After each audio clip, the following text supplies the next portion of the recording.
tenía que haber alguien que entregara la carta y que la cuidara, pero existía un medio en aquel momento histórico, vías, carreteras.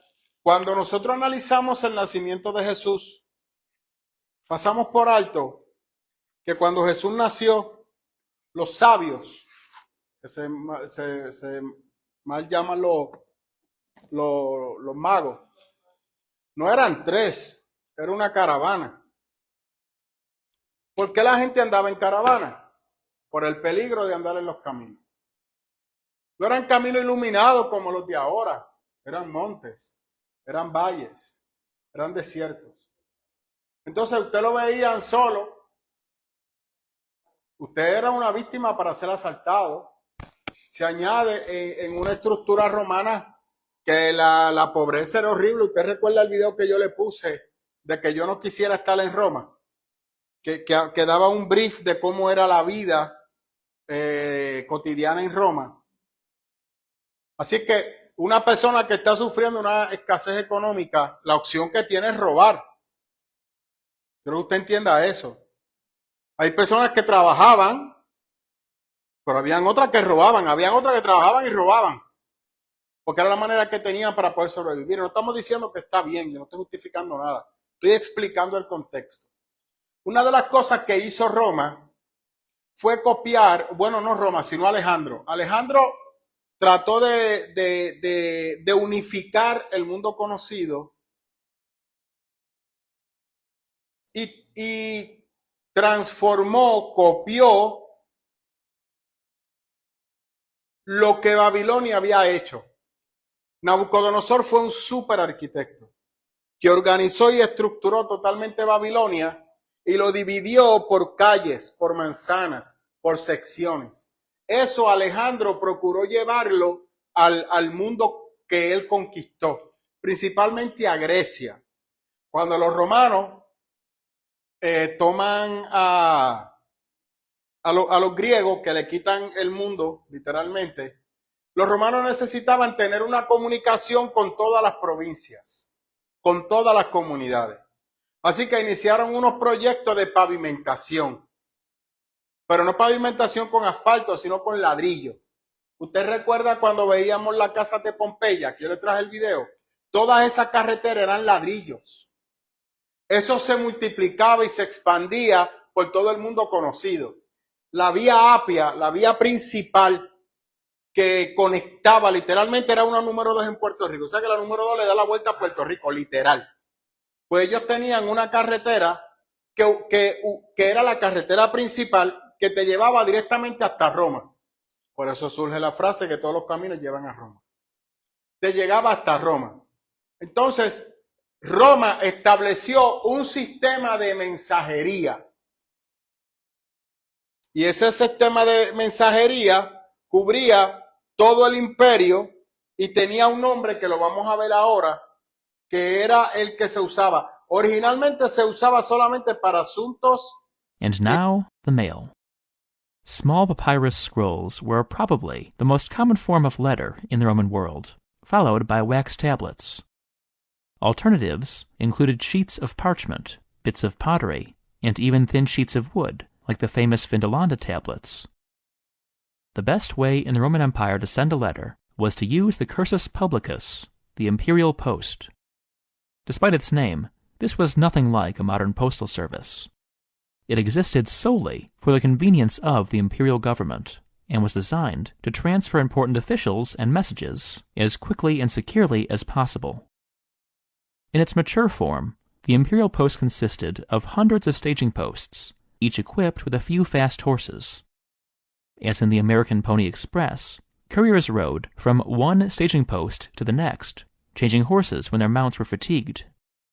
The hubs of the system were the rest stations, located about a day's journey apart on major highways, where riders could spend the night. To use these facilities, a courier had to show his diploma, signed by the emperor himself. As might be imagined, fake diplomas were a serious problem. Even those with genuine documents, the soldiers and imperial slaves who carried messages back and forth were prone to abuse their privileges.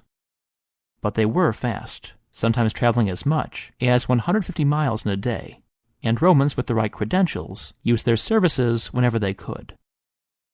Wealthy Romans without government connections employed couriers called tabularii. These were normally freedmen or trusted slaves who were given sealed letters with detailed delivery instructions. This was a safe means of ensuring a letter's delivery, and sometimes a quick one, since a good messenger could cover 50 miles in a day. But it was also a method that few could afford, even if, like many Roman aristocrats, they shared couriers. The vast majority of Romans who could not afford the luxury of a professional courier had no choice but to carry a message themselves, or entrust it to someone traveling to the letter's destination.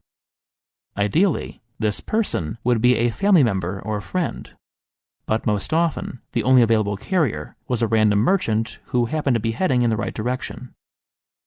The sole incentive that a merchant had to deliver a letter was the promise of payment upon delivery. Even if he was honest, it might take him many months. To manage these risks, multiple copies of a letter might be made and sent with different messengers, with the hope that at least one would make it to the intended recipient. The time a letter took to reach its destination, in short, was conditioned by many factors. In the sense that variation was the norm, there is no way to estimate average delivery times. We can, however, model the time that a letter would spend in transit under ideal conditions. Let's say, for example, that a Roman soldier posted near Hadrian's Wall in Britain wanted to send a letter to his family in Alexandria. According to the Orbis model, under ideal summertime conditions, that letter would take 52 days, if it moved on ship, and if that ship never stopped more than briefly in port. In winter, even under the same sort of idealized conditions. ¿Ves? Este era el mensajero que iba en el caballo y aquí estaban los pergaminos que se interactuaban. Eso es el cursus public, el Syracuse Cursi, creo que es como se llamaba el correo en aquel momento histórico. Y ese era un ejemplo, ¿verdad? Una recreación de cómo eran esas oficinas donde la mensajería llegaba, ahí se entregaba y entonces de ahí iba una persona y se lo entregaba al destinatario. Sí, sí. Eso era lo que la otra persona estaba diciendo en su narrativa. ¿Ves esta línea roja? Esa línea roja era la vía principal que conectaba toda la ruta. Mira aquí Jerusalén. Acá usted tiene Galacia, Esmirna, Éfesos, míralo aquí, Éfesos, Sardi, Pérgamos, y debe de estar por ahí cerca Filipos, Filípolis, míralo aquí. Entonces, Pablo está aquí en Roma. Él está en Roma. Desde Roma, él está enviando, usando las vías principales. Mire toda la ruta. Todo eso que usted ve en naranja son las diferentes rutas que se usaban.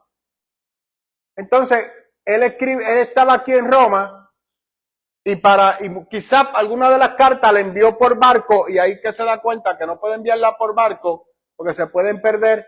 Y decide entonces empezar a enviarla por tierra con algunos hermanos que tenían la responsabilidad de servir de mensajero de la iglesia, usando las rutas del imperio, usando la visión del imperio. O sea, la iglesia hizo un sistema de mensajería paralelo al del gobierno porque no se podía usar el del gobierno. Si alguno de ellos trabajaba para el gobierno posiblemente y se convirtió al cristianismo, como esta persona eran esclavos, quizás ayudó a la iglesia en la distribución. Entonces, Pablo escribió una carta, en otras palabras, en lo que la carta llegaba de aquí a Filípolis, podía tardar una semana o 2 semanas.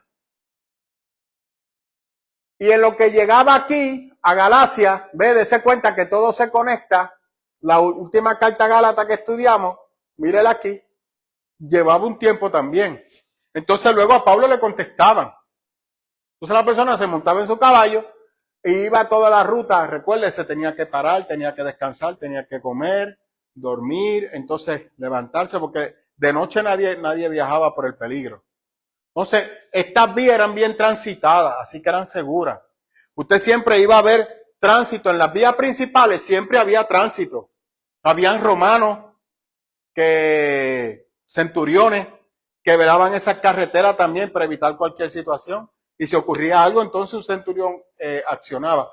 Habían otras partes que no, que como eran lugares abiertos, pues posiblemente no había un centurión. Pero, y de la misma manera Roma sí mantenía el control de todas las ciudades. Por eso en cada comunidad había una legión. Y las vías principales se protegían, no vaya a ser que el enemigo usara las vías para llegar entonces hasta Roma. Así que era seguro viajar de día, descansando, y era el medio que Pablo tenía para distribuir las cartas. En estos sitios habrían también posadas. Sí, sí, porque recuerda que el mismo Jesús habla de la posada cuando habla del hombre, de la narrativa del samaritano, que lo llevaron a una posada. Y en la foto que usted vio, que yo le mostré ahorita, hay posadas. Todas esas casas, aparte de que son centros de distribución, también son posadas, que habían baños, que la persona se podía bañar, comía algo, habían camas tipo hotel que se rentaban, el caballo descansaba y él descansaba, entonces al otro día continuaba la ruta. Así es que, por eso le llamamos epístolas, cartas que se enviaron, porque había una red para poder llevar esas cartas. Preguntas que tengan hasta ahora.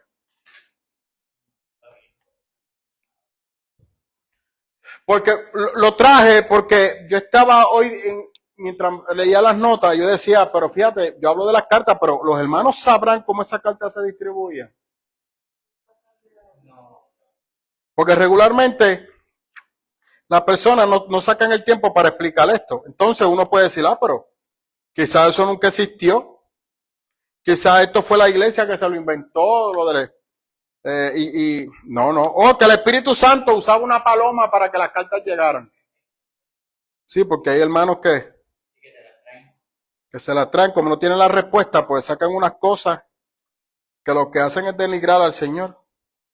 Yo creo que la palabra se defiende sola. Así es que antes de explicar, vamos entonces a Gálatas capítulo 1, por favor. Filipenses. Perdón, que tengo a Galacia ahí. Sí, por eso.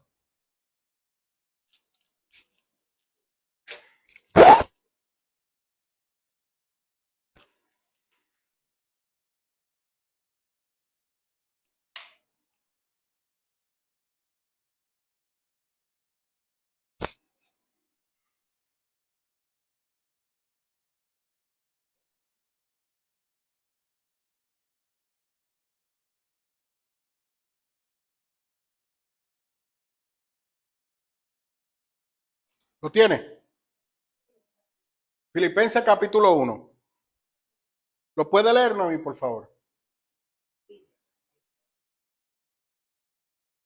Pablo y Timoteo, siervos de Cristo, a todos los creyentes en Cristo que están inscritos, junto con los obispos y diáconos. Que Dios nuestro Padre y el Señor Jesucristo nos conceda gracia y paz. Acción de gracia. Doy gracias a mi Dios cada vez que me acuerdo de ustedes. En todas mis oraciones, por todos ustedes siempre oro con alegría, porque han participado en el Evangelio desde el primer día hasta ahora. Estoy convencido de esto. El que comenzó tan buena obra en ustedes la irá perfeccionando hasta el día de Cristo Jesús. Es justo que yo piense así de todos ustedes, porque los llevo en el corazón. Pues ya sea que me encuentre preso o defendiendo y confirmando el Evangelio, todos ustedes participan conmigo de la gracia que Dios me ha dado. Yo soy testigo de cuánto los quiero a todos, con extrañar amor en Cristo. Esto es lo que pido en oración. Que el Señor, que el amor de ustedes abunde cada día más en conocimiento y en buen juicio, Así podrán discernir lo que es mejor y ser puros e irreprochables para el día de Cristo, llenos de fruto de justicia, que se produce por medio de Jesucristo, para la gloria y alabanza de Dios. Que viviréis Cristo.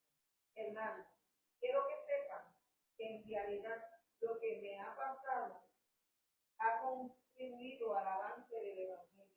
Es más, se ha hecho evidente a toda la guardia del palacio y a todos los demás que estoy encadenado por causa de Cristo. Gracias a mis cadenas, ahora, más que nunca, la mayoría de los hermanos confiados en el Señor se han atrevido a anunciar sin temor la palabra de Dios. Es cierto que algunos predican a Cristo por envidia y rivalidad, pero otros lo hacen con gran intención. Estos últimos lo hacen por amor, pues saben que ha sido puesto para la defensa del Evangelio. Aquellos predican a Cristo por ambición personal y no por motivos puros, creyendo que así van a aumentar las angustias que sufro en mi división. ¿Qué importa? Al fin y al cabo, y sea como sea, con motivos falsos o con sinceridad, se predica a Cristo. Por eso me alegro. Es más, seguiré alegrándome porque sé que gracias a las oraciones de ustedes y a la ayuda que me da el Espíritu de Jesucristo, todo esto resultará en mi liberación. Mi ardiente anhelo y esperanza es que nada se vea avergonzado, sino que con toda libertad, ya sea que yo viva o muera, ahora, como siempre, Cristo será exaltado en mi cuerpo. Porque para mí el vivir es Cristo y el morir es ganancia. Ahora bien, sí, ahora bien, si seguir viviendo en este cuerpo representa para mí un trabajo fructífero, ¿qué escogeré? No lo sé. Me siento presionado por dos posibilidades. Deseo partir y estar con Cristo, que es muchísimo mejor. Pero por el bien de ustedes, es preferible que yo permanezca en este cuerpo. Convencido de esto, sé que permaneceré y continuaré con todos ustedes para contribuir en su glorioso avance en la fe. Así, cuando yo vuelva, su satisfacción en Cristo Jesús abundará por causa mía. Pase lo que pase, compórtense de una manera digna del Evangelio de Cristo. De todo modo, ya sea que vaya a verlos o que están ausentes, todo tenga noticias de ustedes, sabré que siguen en sí de un mismo propósito, luchando unánimes por la fe del Evangelio, sin temor alguno a sus adversarios, lo cual es para ellos señal de destrucción.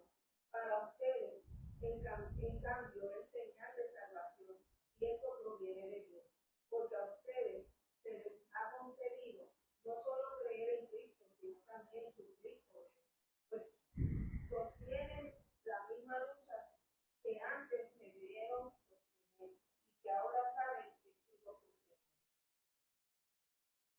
Ok. Aparentemente pensaba que tenía un propósito de estar allí, ¿verdad? En la cárcel. Sí.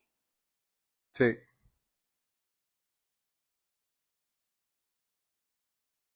Bueno, lo que pasa es que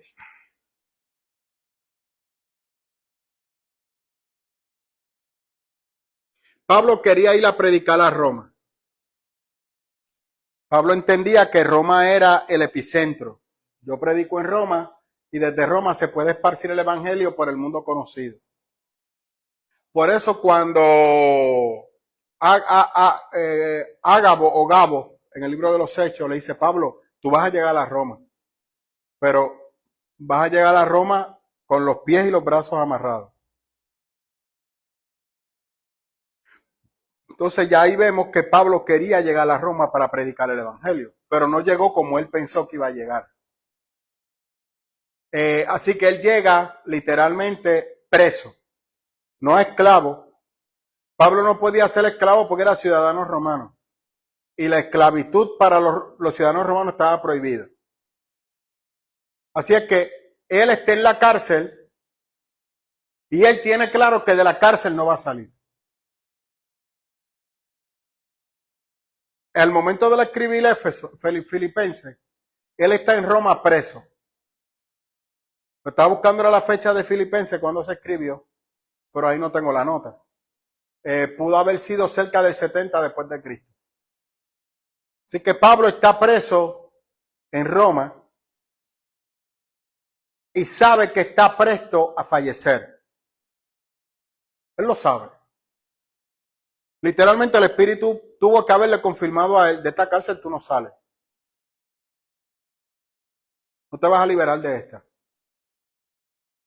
Y él lo tenía claro.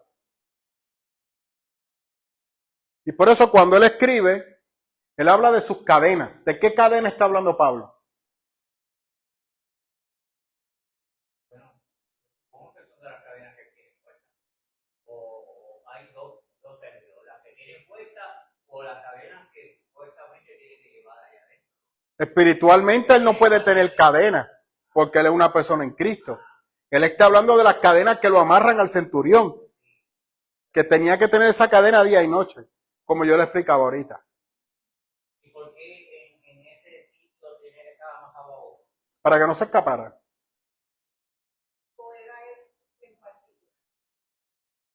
Eran presos particulares, presos políticos y ciudadanos romanos, por eso le expliqué ahorita. Sí, porque literalmente, posiblemente Pablo no estaba de día quizá no estaba en una mazmorra, quizá estaba en un patio abierto, un lugar cerrado, con control de acceso por los oficiales, en un lugar abierto, pero tenía que tener un soldado al lado, que literalmente eran unos 4 o 5 pies. Si Pablo se ponía creativo, lo mataba en el momento. Porque si el reo escapaba, el centurión perdía su vida. Entonces, el centurión no iba a perder su vida, iba a matar a Pablo. ¿Yo era preso también o no? No, el centurión era una persona libre. No, era libre. Él cuando terminaba su turno se iba y venía otro y lo amarraban a Pablo. El punto está que Pablo no podía estar sin las cadenas. Estaba encadenado 24 horas, 7 días a la semana. Excepto cuando estaba en una mazmorra, estaba encerrado allí. Ahí entonces quizá le quitaban el grillete y lo tiraban allí. ¿Ah? No castigo, era para la noche, para que durmiera. Para que durmiera. Se cerraba la puerta y el centurión se quedaba al frente. El soldado el preso que salía de ahí estaba muerto. Así que la noche la pasaban allí. Y durante el día posiblemente Pablo salía y ahí recibía las visitas.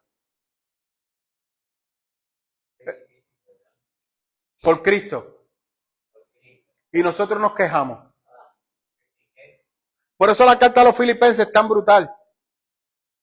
Porque esta es la iglesia de Filipo en Apocalipsis. Y Pablo tiene un amor especial por esta iglesia. Fue la única iglesia de la cual él recibió ayuda económica. De la única. Porque había un amor fraternal en los hermanos brutal. Y lo vamos a ver en las cartas. Él tuvo su problema al principio, pero luego... totalmente. ¿Qué es lo que él está diciendo en la carta? Pero dentro de eso, quiero explicar algo. La paternidad de la carta definitivamente es una carta paulina.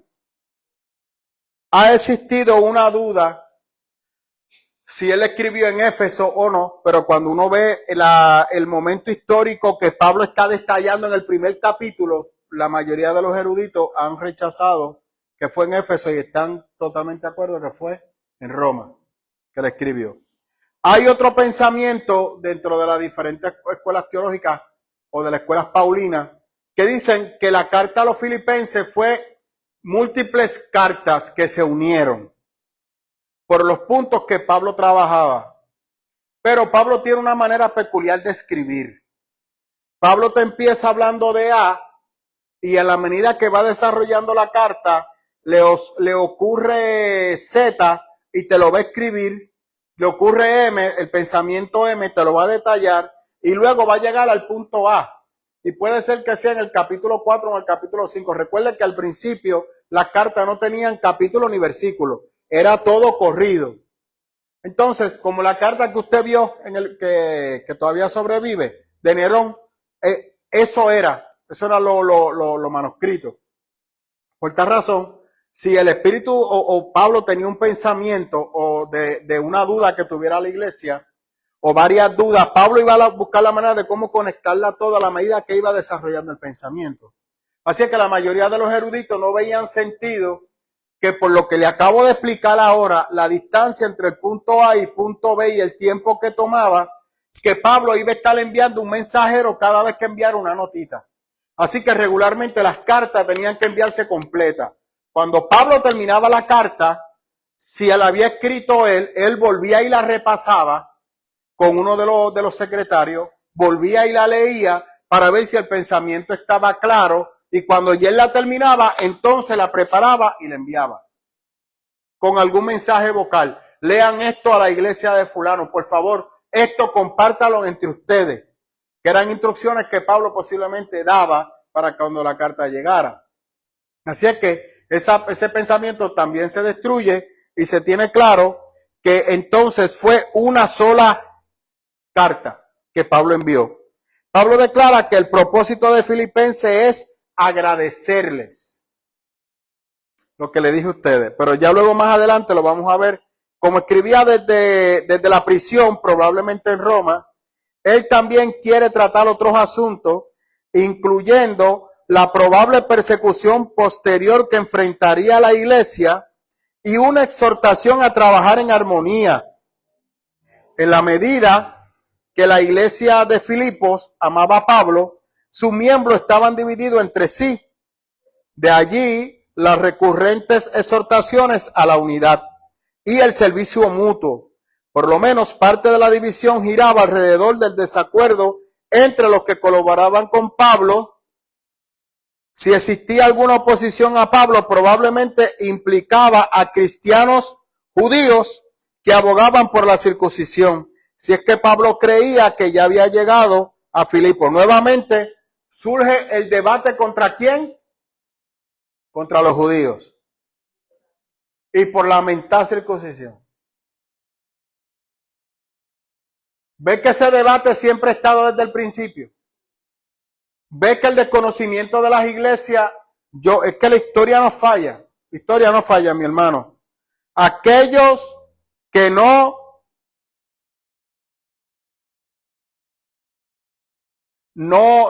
eran cadenas de preso, Arístide y Marilyn.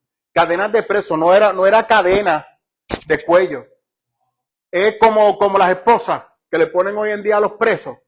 Pues en aquel momento habían unas cadenas que estaba colocada en el pie con un grillo que se cerraba, y había una cadena que estaba amarrada al pie del centurión, pero no eran cadenas de cuello, eran como esposas. Sí, porque ellos eran expertos haciendo bronce y manejaban muy bien ese metal. Ok, ¿dónde me quedé? Ok, entonces Pablo, hoy, ¿qué pasa? Que lamentablemente seguimos cometiendo el mismo error. Porque, por ejemplo, usted ve a cristianos en el 2025 buscando tradiciones judías, imitando tradiciones judías, queriendo reunirse a los sábados, cuando eso es totalmente judaico. Y que nosotros tenemos que guardar ciertas actividades judías. Y Pablo dice, no. Y eso era el problema, porque entonces, como la iglesia, y de hecho les digo más, en aquel momento histórico se podía entender, porque la iglesia no tenía identidad, la iglesia no tenía estructura. Hoy en día la iglesia tiene estructura, la iglesia tiene identidad.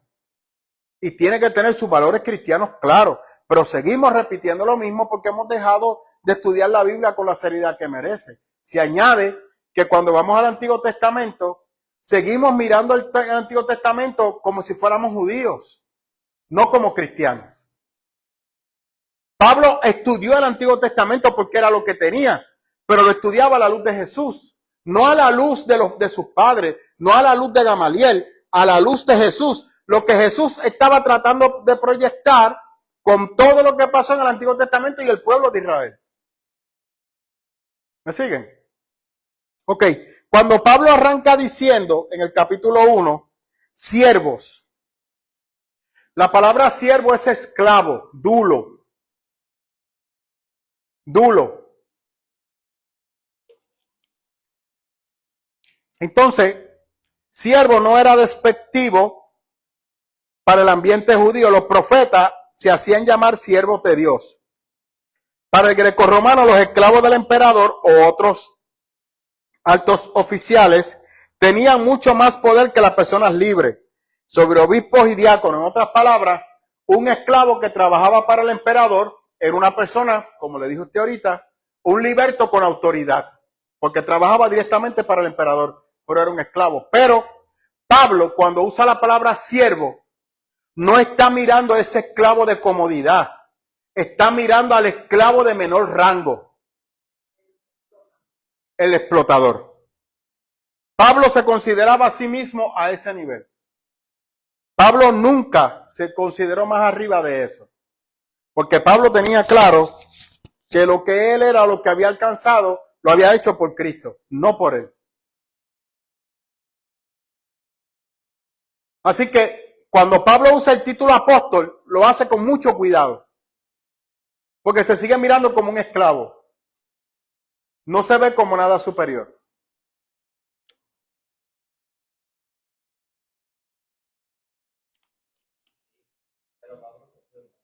¿Ah?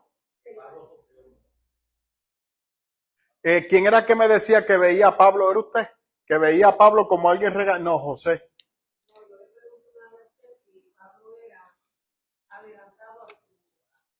Ajá. Uh-huh. No, Pablo fue necesario para su época. José siempre me decía que veía a Pablo como un regañón y un peleón.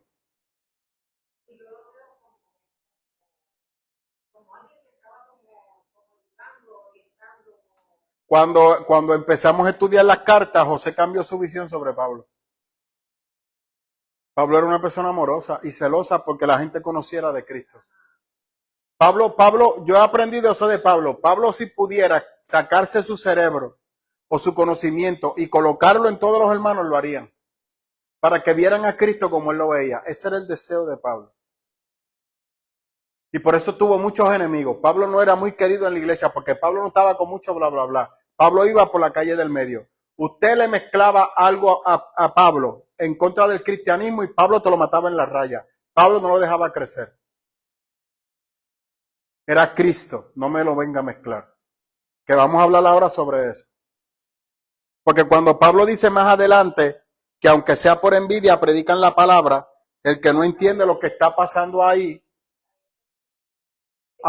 eso es correcto. Y más bien Pablo lo que está diciendo es otra cosa. Pero si las personas no entienden lo que está pasando ahí, pues lamentablemente, ¿verdad? Pues entran en confusión.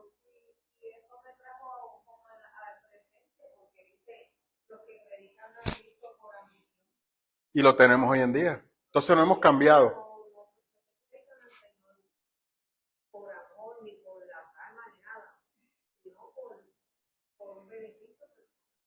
Claro, porque mire, hoy en el 2025 más todavía. En el 2025,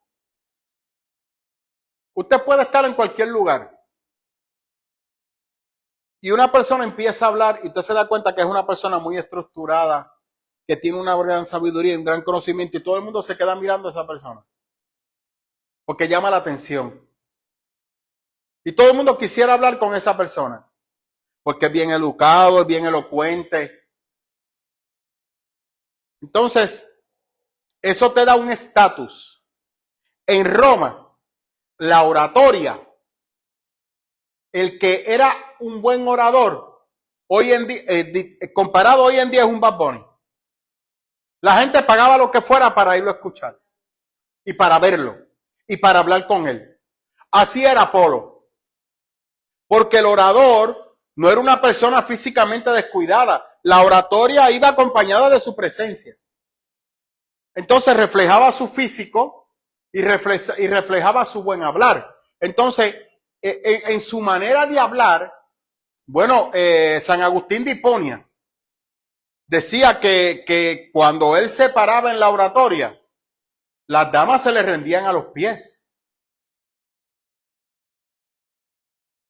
De eso estamos hablando. Entonces, el que tú tomes la palabra que Pablo está enseñando y la lleves a un punto de oratoria, lo que Pablo estaba criticándole a la gente en Corintio, y estas personas que usan la palabra, la elocuencia, simplemente para buscar posición y reconocimiento, pero sus palabras son vanas, porque lo que le están diciendo a la gente, lo que quiere escuchar, porque están más enfocados en el aplauso que en educarte. Yo no estoy ahí, yo te quiero educar, yo no quiero que tú me aplaudas, yo quiero que tú aprendas. Ese era Pablo. Entonces Pablo le está diciendo a estas personas que por lo menos la palabra se esparce, pero no porque ellos esparzan la palabra, ellos son salvos. Porque aunque lo están enseñando mal, algo están enseñando, dice Pablo. Pero Pablo está hablando en un momento donde hay escasez de personas que puedan llevar la palabra. Porque los apóstoles estudiaban la palabra entre ellos. Los apóstoles se concentraron en los judíos. Pablo se concentra en el mundo conocido. Bernabé en el mundo conocido. Y están llegando a diferentes lugares. Timoteo, Tito, Filemón. Son personas que salen dentro de la estructura romana, dentro de la estructura judía, y están llegando al mundo. Entonces, esto como Apolo se atreven a predicar a Cristo. Y Pablo en ese ambiente dice, aunque lo están haciendo mal, y para reconocimiento propio, están por lo menos esparciendo la palabra. Yo recuerdo en una predicación que yo fui, que un predicador trató de citar eso. Que a él no le importaba que hablaran mal de él y que las predicaciones de él las criticaban, que por lo menos hablaban de él igual que Pablo. No entendía lo que el texto estaba diciendo. Los maestros judíos admitían que era mejor servir a Dios por malos motivos que no servirle para nada. Sin embargo, también insistían, sin dudar, en que aquellos que usaban la ley solo para propia ganancia no compartían el mundo por venir.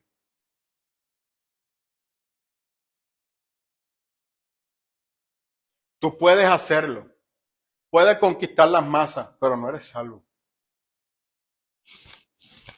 La gente te puede aplaudir, pero tú te pierdes.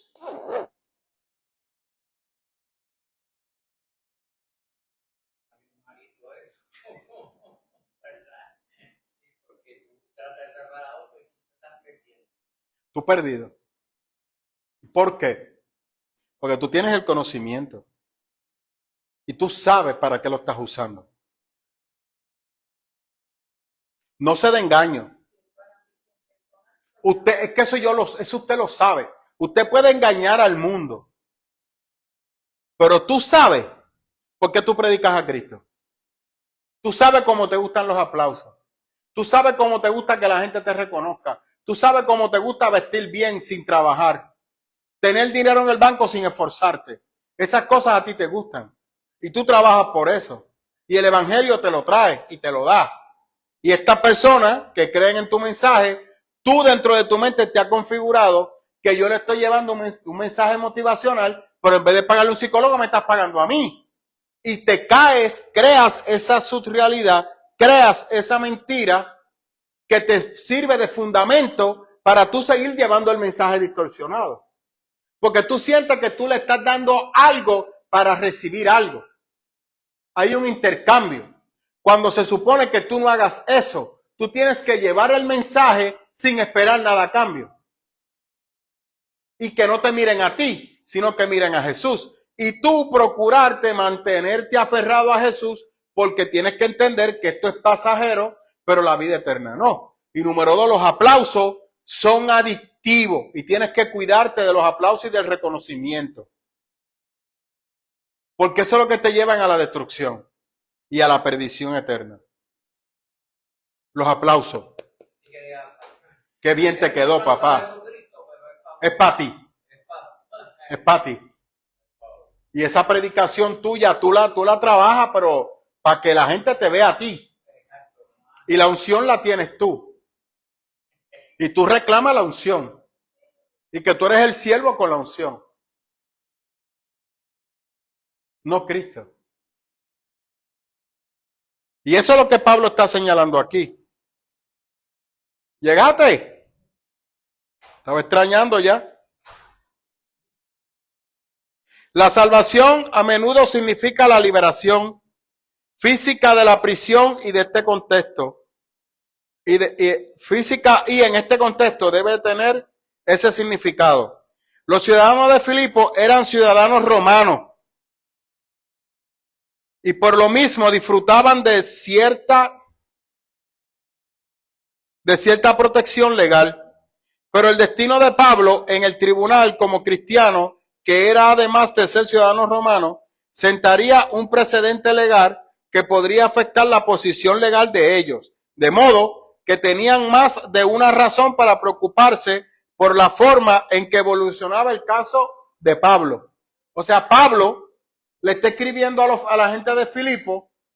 Ellos saben que Pablo es de origen judío, de creencia judía, pero Pablo es romano. Por eso es que a Pablo se le abren tantas puertas. Porque Pablo tiene acceso. Pablo te habla latín, te habla arameo, te habla hebreo, te habla griego. Pablo habla diferentes idiomas y se podía comunicar muy bien con las comunidades a las cuales se dirigía. Y había una conexión, porque Pablo podía entender la cultura grecorromana. Y va a predicar a Cristo a la luz de esa cultura. Pablo era otra cosa.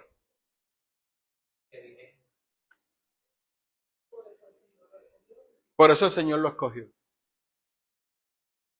Y aún así, siempre dijo que colocó su conocimiento a los pies de Cristo.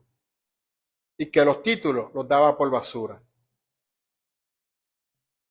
Y Pablo tuvo el mundo a los pies.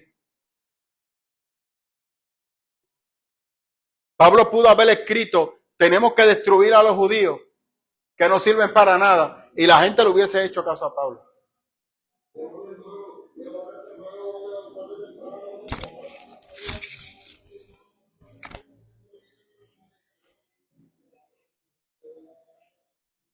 Entonces, la última parte, Pablo persiste en la esperanza.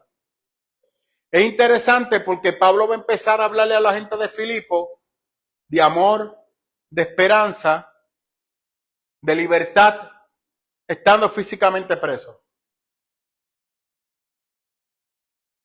Pablo está preso por predicar el evangelio. ¿Cómo fue que Pablo conoció al Señor? En su encuentro a Damasco, que fue cuando cayó, que Cristo le habló, que ahí es que Cristo le dice, ¿por qué me persigues? O sea, que él era un texto, Pablo era un cobrador. No, Pablo era un fariseo celoso de la ley. Perseguía a los cristianos. Perseguía a los cristianos porque los cristianos estaban distorsionando la ley. Porque predicaban a Jesús como un Dios. Y la ley decía que aquel que se hacía Dios a sí mismo era un anatema. Y aquel que reclamaba que ese era Dios también era un anatema. Así que amparado en la ley de Moisés, Pablo recibe autoridad porque trabaja para el Senadril. Es parte del ejército del Senadril que se encarga de mantener la pureza de la ley y eliminar todo aquello que vaya a contaminar la ley de Moisés o crear unas enseñanzas distorsionadas de la ley de Moisés. De la ley de Moisés.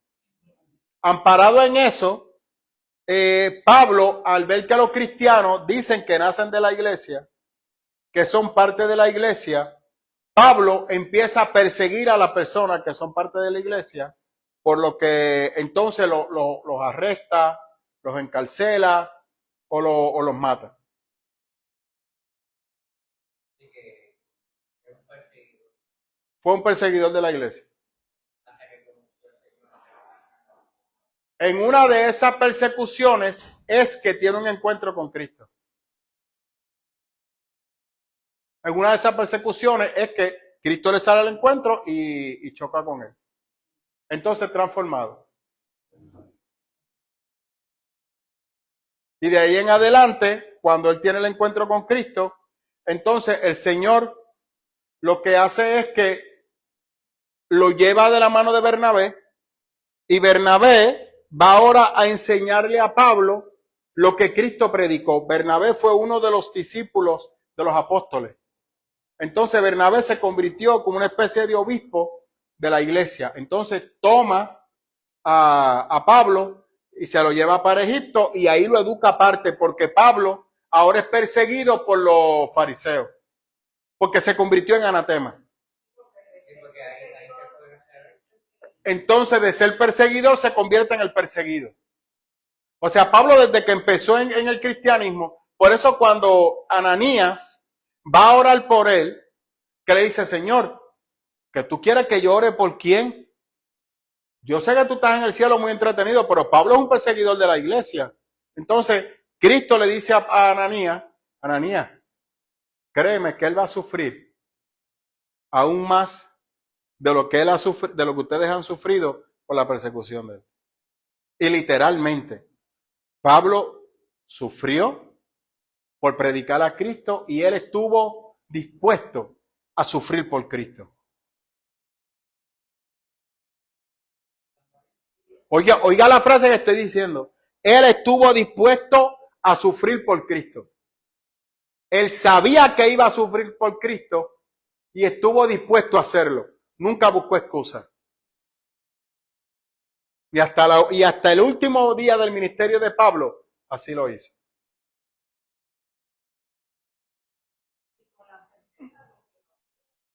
Por Cristo, que nunca buscó reconocimiento para él.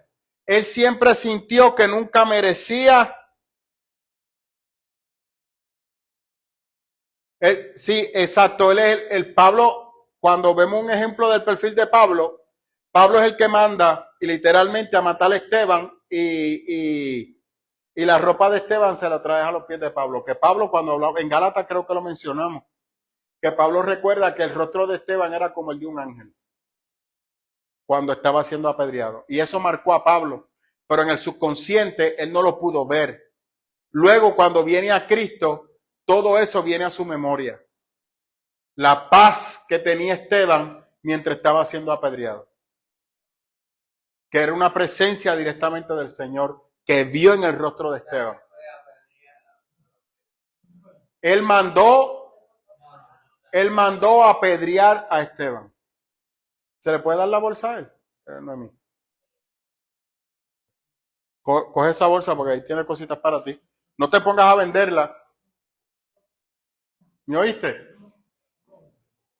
No te pongas a venderla. Es para ti.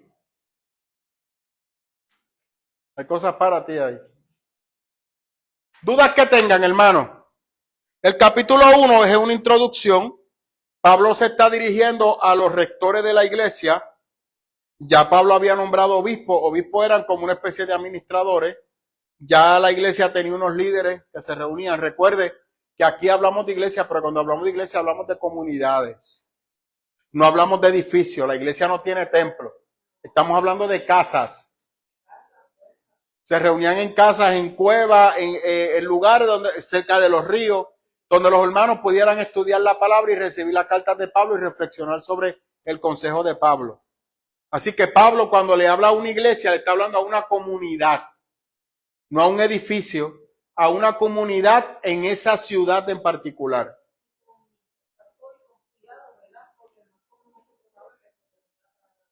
Eso es correcto. De hecho, ellos no tenían acceso a los libros.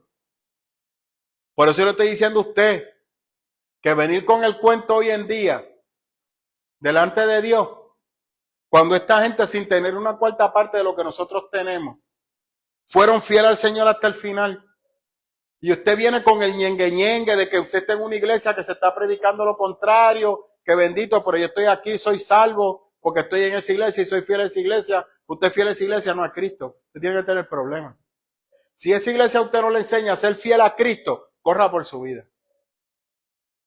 Y si no le enseña a estudiar la palabra, que lo mantenga usted aferrado a Cristo, usted tiene problemas. Usted está aferrado, usted no es salvo por la iglesia, esto no es Roma. Eso dice la iglesia católica. que la iglesia es la que salva. Usted es salvo por Cristo. Y mi fidelidad es a Cristo. Pertenezco a una comunidad de fe donde el Señor me educa, donde el Señor me prepara.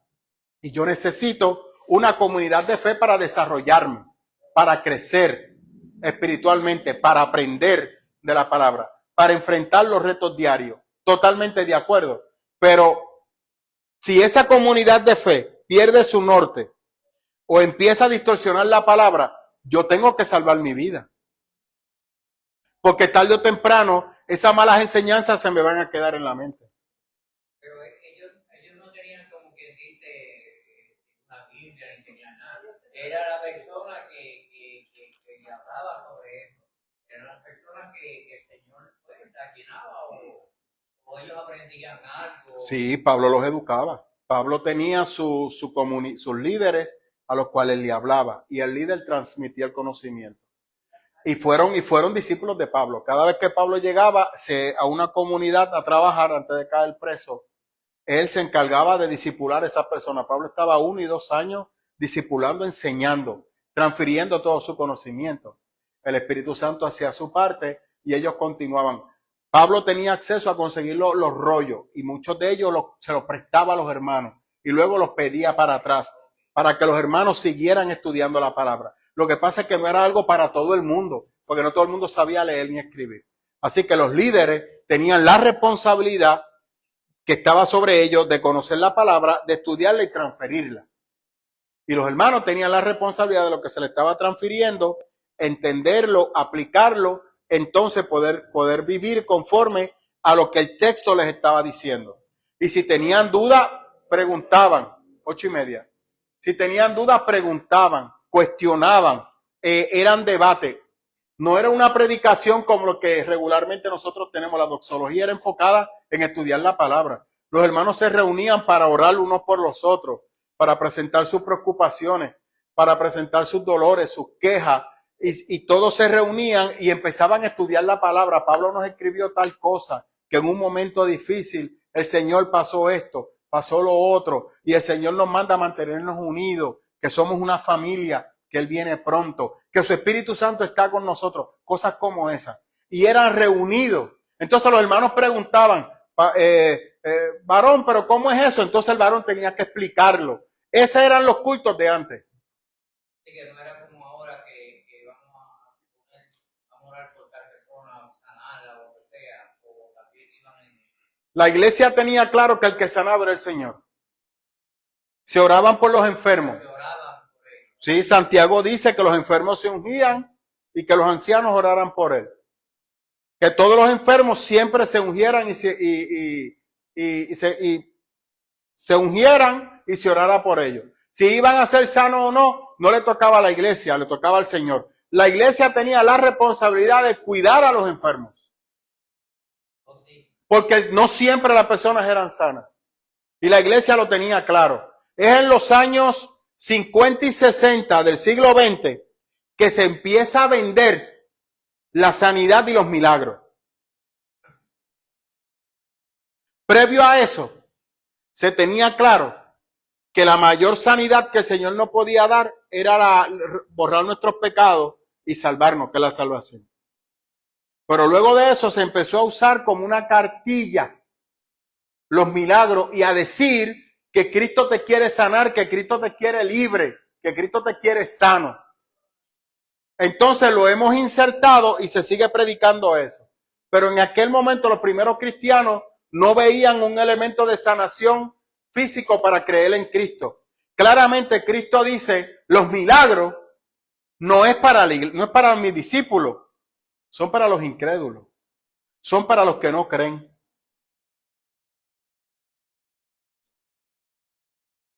Alaba.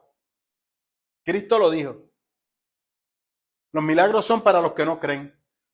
Así que si yo creo y el Señor le place sanarme, gloria a Dios. Pero se supone que mi fe no aumente por un milagro.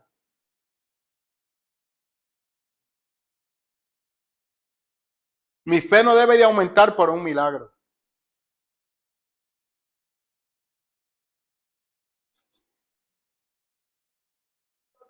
Yo conozco personas que han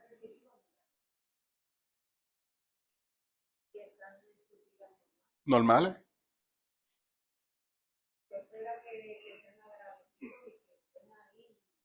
Fiel hasta la muerte.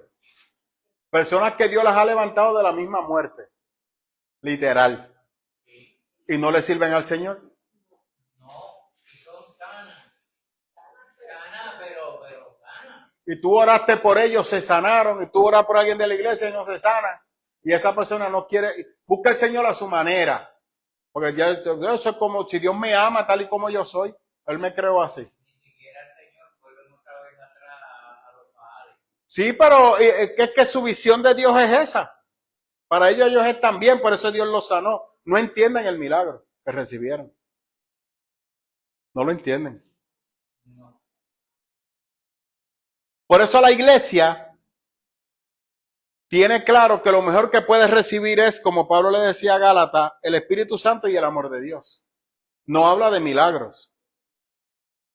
Pablo hizo milagros y reprendió demonios. Pero su ministerio no se fundamentó ni en milagro ni en reprender demonios. Era en predicar a Cristo y a este crucificado y que Él viene pronto. Inclúyelo dentro de tu fórmula de vida. Eso lo aclaramos hoy en día. Cristo vino para que tú puedas vivir y vivir a plenitud. Y cuando tú vives una vida dirigida por Cristo, entonces tú eres diferente. ¿Sabes? Yo escuchaba esta situación de Don Miguel, el que asesinó al yerno, y escuchaba al padre de crianza del niño. Y frente a la cámara, él dijo lo siguiente: yo perdono a Miguel, pero me quitó a mi hijo. Pero yo lo perdono porque Dios perdonó. Y yo tengo que perdonar porque Dios perdonó.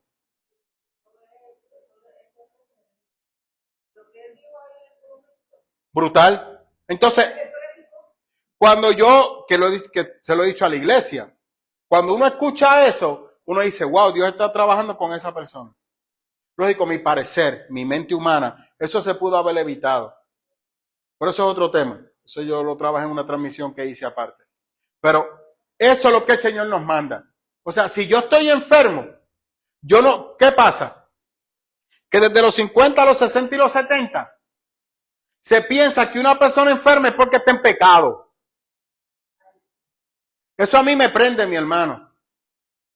Pues cuando yo estoy con mi esposa Rose, que veo muchas personas que cuando la ven en su condición la miran rara, como si ella estuviera en esa condición porque estuviese en pecado. Y yo les aseguro a usted que mi mujer es más santo que esos charlatanes, porque mi mujer no los ve así. Pero entonces se alejan de ella y eso es una visión antiguo testamentaria. Porque en la iglesia del Nuevo Testamento los enfermos eran cuidados por las iglesias. Timoteo estaba enfermo, Pablo estaba enfermo, entonces estaban en pecado. Y el mismo Jesús lo aclaró cuando le preguntaron quién pecó, o sus padres. Y Cristo dijo, ninguno de los dos. Este evento está para yo glorificarme. Pero la iglesia en el 2025, el desconocimiento y la ignorancia de la palabra, lo sigue repitiendo el mismo error. ¿Y usted va a ser salvo? Si usted es salvo, Lucero se salva.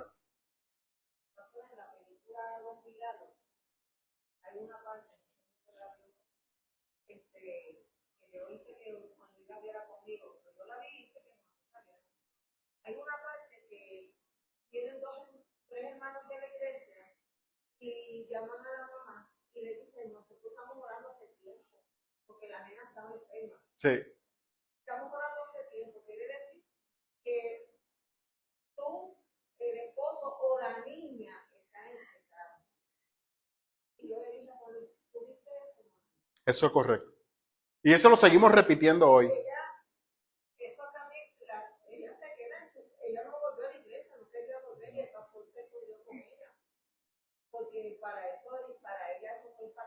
Pues claro, es que sigue siendo así y lo seguimos repitiendo. Pero yo le digo, cuando yo veo, yo a Rose me la llevo aparte. Pues usted no puede, no. Eso usted no le toca. Somos expertos Y en concluir, pero lo hacemos en la ignorancia. Lo hacemos en la ignorancia. Porque si tú estás dirigido por el Espíritu Santo, el Espíritu Santo te va a llevar a orar por lo que tú tienes que orar. Y si te dice, ora por esa persona, ve y ora. Por eso a mí me incomoda cuando la gente se llevan por sus emociones y van a orar por orar, sin Dios haberlo enviado a orar. Y no me malinterprete, si usted tiene un ministerio y usted va a orar, usted va y ora. Pero si Dios no te ha dicho nada específico, tú oras genérico, tú oras para salvación, para que al final del camino, para eso estamos nosotros, para predicar por la salvación. No para estar sanando gente, es para predicar la salvación. Entonces tú puedes predicar genéricamente, Señor, que esto lo lleve a reconocerte como lo que sea, como el Señor te dirija. Pero si el Señor no te ha dicho nada, no digas nada. No te pongas a cuestionar porque esa persona está en cama, porque tú no sabes, a menos que el Señor te muestre, y tienes que estar bien claro que fue el Señor que te mostró. Pues entonces lo que el Señor te mostró no necesariamente tampoco es para que tú lo espepites, es para que tú sepas por lo que va a interceder. No, y eso es decir, Dios me dice que me diga. Pues claro, porque volvemos a lo mismo, porque vamos con el aplauso, con el reconocimiento, para que tú veas que yo soy un siervo de Dios de verdad. A que tú veas que yo soy un instrumento que Dios me usa poderosamente. Cuando usted lo que tiene que hacer es estar bajito. Tú tienes que estar bajito. Y si Dios a ti no te ha mostrado nada, quédate callado. No te pongas a decir disparate. Porque entonces lo que estás haciendo es dañando y maltratando a la persona. Y lo mismo es una mala enseñanza que viene desde los 50 y los 60. Que usted tiene que ser sano porque está en Cristo. Que tú tienes que morirte de viejo, no de ninguna enfermedad. Y eso es un disparate. Eso es un disparate. Las enfermedades son parte de la caída humana. Las situaciones cardíacas, la presión alta posiblemente puede ser hereditaria o tu mala alimentación. La falta de ejercicio. Puede ser una, no estoy diciendo que sea. Entonces usted tiene que hacer ejercicio, tiene que comer saludable, pero metiéndose una chuleta a las 8 de la noche, una chuleta cancán con arroz y habichuela, y te acuestas a las 9, haciendo eso todos los días, el hígado te va a explotar como psiquitraqui. El sobrepeso. Porque no puedes controlar tu hábito, pues búscate un nutricionista que te ayude a controlarlo. Por eso no tiene que ver ni con pecado ni con nada, tiene que ver con que usted es un mal administrador del don que Dios le dio. Y yo he explicado aquí que la salud es un don, es un regalo que Dios da. Y yo tengo que cuidarlo. Y aún así de algo me tengo que morir. Algo me va a dar, pues yo tengo que entenderlo. Pero decir que es por pecado, entonces la muerte es pecado, dice aquel. Y que yo dije este domingo cuando predicaba, que la muerte, ¿quién la controla? Cristo. Entonces cuando usted dice ese disparate, usted no sabe lo que usted está diciendo. Y por eso a mí me molesta. Ay, pastor, no sea tan fuerte. No, es que son unos disparateros. Y le hacen daño a la iglesia. Y siguen con lo mismo. Pues entonces yo no tengo que excusarme con nadie. Póngase a estudiar la palabra como tiene que ser. Y deje de estar buscando iglesias que lo entretengan. Sí. Les fascina a las iglesias que los entretengan. Pero cuando venga el día de estar delante de Cristo, vamos a ver de qué eso te sirve. Y que le profeticen. Y que las cosas emocionales, deje lo emocional a un lado y busque lo que razona. Por eso Pablo le dice a los romanos que tu culto sea un culto racional, que tú estés consciente por lo cual tú adoras a Dios. Y no puede ser por los milagros ni por la prosperidad económica, tiene que ser por la salvación que te dio que tú no la merecías. Amén. Y eso es lo que le está hablando a los filipenses. Pablo se va a enfocar en la salvación en Cristo y con las luchas que son parte de adorar al Señor. Y si las luchas vienen, Pablo dice, pues la aguantamos con gozo. Y Pablo aquí está preso. Preso. Físicamente encarcelado. Cualquiera de estas personas de hoy en día, pentecostales de diferentes creencias, que tienen esa mentalidad, pensará que Pablo está en pecado. Que fue que Pablo le falló a Dios, por eso está preso. Cuando Pablo está haciendo la voluntad de Dios, preso. Y ha reconocido que él tiene que estar preso para hacer la voluntad de Dios. Y Pablo no le ha hecho daño a nadie.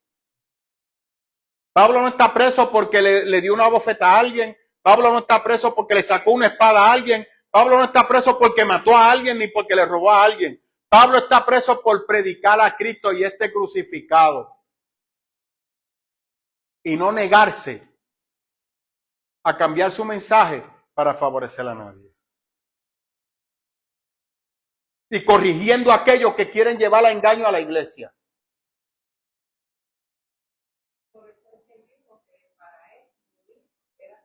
Eso es correcto. ¿Cuál versículo es ese?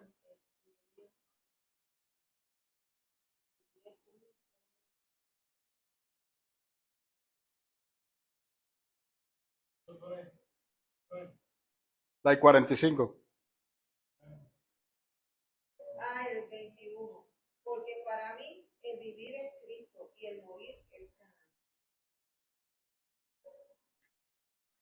A menudo los filósofos declaraban que la muerte no era un mal, sino algo neutral.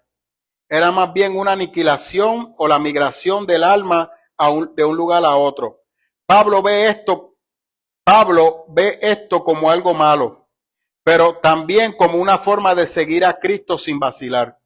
La mayor parte de los judíos palestinos enfatizaban la resurrección futura del cuerpo de los justos, pero creían que el alma de los justos que moría estaba con Dios en el cielo mientras tanto. Pablo está de acuerdo con ellos. Muchos escritores grecorromanos expresaron un deseo de morir y ser librados de los sufrimientos. El Antiguo Testamento no tomaba generalmente esa posición, sino que más bien algunos se deprimían bastante al respecto e incluso deseaban no haber vivido. Y ahí citamos a Job y a todas estas personas. Pablo tiene claro que si la muerte es la aniquilación y eso es lo que va a pagar por servir a Cristo, él está dispuesto a hacerlo. Mira la convicción de Pablo. Mira la convicción de este hombre.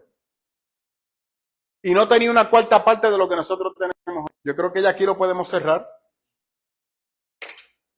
Duda, pregunta que tengan. Recuerda, el próximo miércoles estamos en el capítulo 2.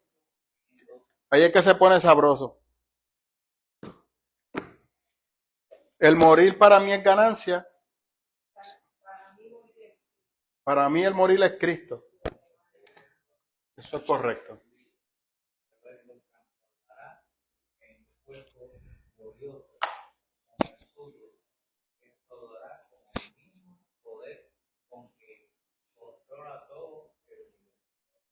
Eso es así. Esa era la visión de Pablo. Así que si económicamente me bendice, amén. Si me quiere sanar, amén. No me importa. Pero yo lo que quiero es estar con él eternamente.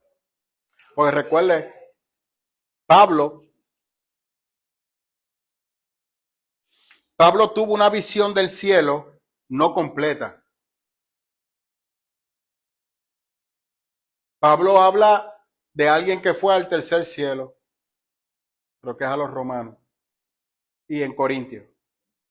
Pablo habla de la resurrección futura, pero a la luz de lo que recibe de la escuela judía.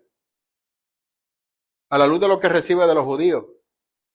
Pero Juan recibe una revelación nueva para la iglesia, que Pablo no la tuvo. Porque cuando esa revelación se da, ya Pablo está muerto. Ya Pablo lo habían decapitado.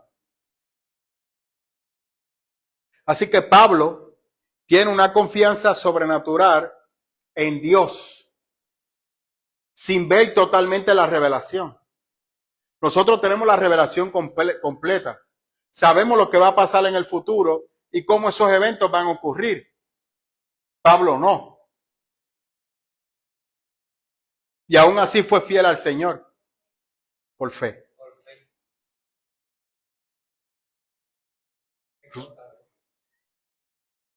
Pablo, esa carta a los filipenses, mire, Calvar, y que lo voy a incluir pronto, porque ese libro de Calvar lo voy a buscar para leerlo junto con el estudio.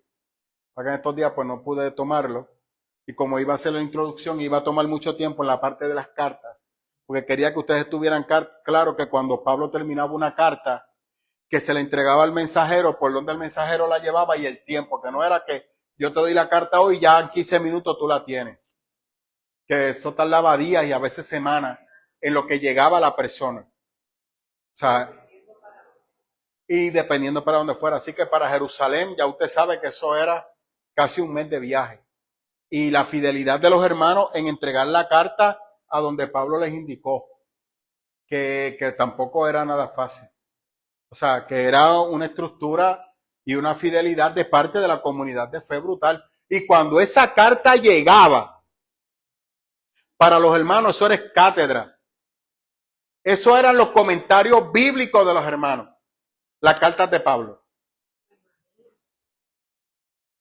Eran documentos sagrados. Por eso la importancia que los que piden que los apóstoles escriban las cartas es la iglesia. La iglesia necesita el conocimiento para mantener la salvación. Igual que hoy en día, que la gente rompe lo que sea por leer la Biblia y por estudiarla.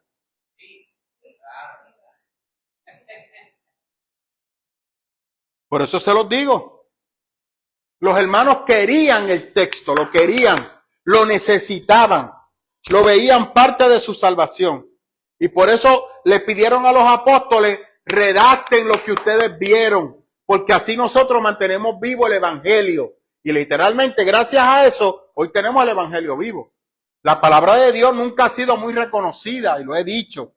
Y me gusta como Ernesto lo dice. O sea, los cristianos no eran nada importante para el Imperio Romano. Es cierto. Eso no ocurre hasta el siglo IV después de Cristo y el siglo IX como tal. Pero previo a eso, los escritos de los cristianos eran importantes para los cristianos, no para el mundo. Entonces, los cristianos se convirtieron en los custodios de ese texto. Luego, la Iglesia Universal, la Iglesia Católica, es el primero que hace un canon de todos los escritos que tienen. Y parte de lo que la Iglesia tenía eran las cartas de los padres de la Iglesia.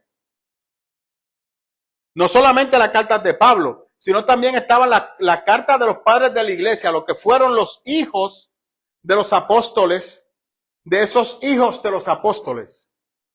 Los hijos espirituales de los apóstoles, como Tito, como Timoteo, ellos transfirieron ese conocimiento a otra generación. Y ellos continuaron escribiendo a las iglesias y levantando corrección para que el evangelio se mantuviera puro. Entonces, cuando llega a Eusebio, que hace la redacción de la iglesia, ellos deciden separar lo que son los escritos paulinos y colocan los escritos paulinos al nivel de los escritos de los apóstoles. Y ahí es que hacen el primer canon, donde lograron que muchas comunidades de fe mantuvieron esos escritos, lo vieron como cátedra y tenían a los amanuenses de las mismas iglesias que los redactaban, los codificaron, las cartas, las codificaban, las protegían y se transferían. Así que se sacaron copias de las cartas de Pablo porque se dieron cuenta que era dirigida por el Señor y que constantemente la iban a necesitar para siempre ir de referencia. Si había alguna duda en la iglesia, iban al texto. Las 9 ya. Al texto de Pablo para corregirlo. Igual que hoy. Igual que hoy en el 2025. Y usted me dice que usted se va con Cristo, cuando para usted estudiar la palabra es algo, pero sí, pero